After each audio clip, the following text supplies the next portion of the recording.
PRI, Partido Revolucionario Institucional, was in power for more than 70 years and ran the country as a dictatorship that quickly turned into a decadent and repressed society. Not only was the party repressive, but it was also corrupt and insatiable.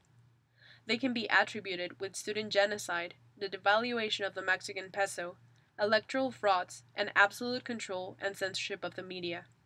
They awarded themselves with excessive riches for all president, governors, friends, and family, when millions of people suffer from extreme poverty. Enrique Peña Nieto, governor of the state of Mexico from 2005 to 2011, the most populated and biggest state of the country, is currently running as a presidential candidate.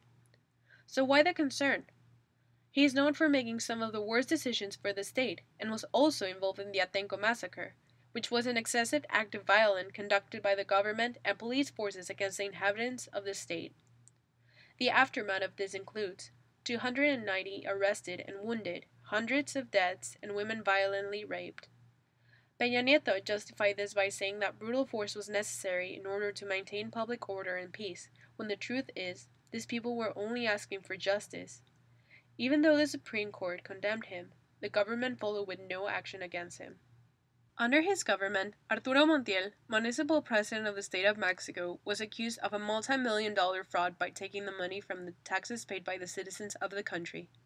The evidence was strong against him, but Peña Nieto made sure to hide it, and as a consequence, Montiel was never prosecuted. Peña Nieto is a protege and made person for Carlos de Salinas de Gortari, the most corrupt and totalitarian president in the entire history of Mexico. He devalued the currency on purpose to benefit international corporations and steal millions of dollars when the country was rapidly sinking in debt. Friday, March 11, 2012. Enrique Peña Nieto visits one of the biggest universities in Mexico City, the Ibero. Students began protesting and screaming, "We don't want you here." He was forced to leave the premises for his own safety as students nearly started rioting. The following morning, Peña Nieto posted propaganda videos saying that the visit was a success, but in reality, he paid actors to speak positively about his campaign, a lie to cover up the real event. After the videos published on media outlets, 131 students from the university made a video response by saying their names and showing their IDs, proving that real students were never hired for the video. The video was shared through social media sites. It rapidly gained popularity, and in no time, other colleges and the Mexican youth joined the movement. This created the I Am 131 movement, which is a peaceful student-driven movement where students ask for justice for the crimes of Peña Nieto, and the media to tell the truth about the presidential candidates. The movement does not support any parties or candidates, but with the motto of "The truth will set us free," they made their main goal to inform people about the lies that Enrique Peña Nieto and his party have sustained for so long.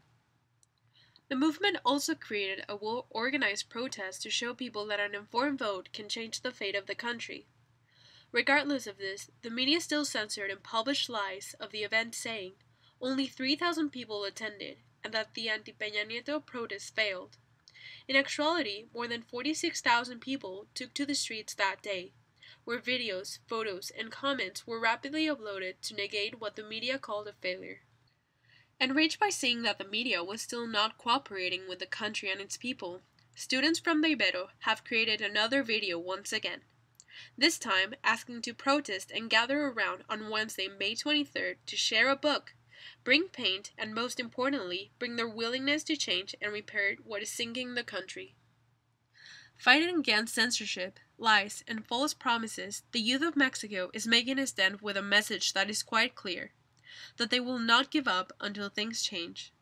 Without a doubt, the I Am 131 movement will become inspirational and will show the rest of the world that having a voice, having the right to speak your mind, and being well informed is the right, and that no campaign, politician, or party will ever take it away from the people.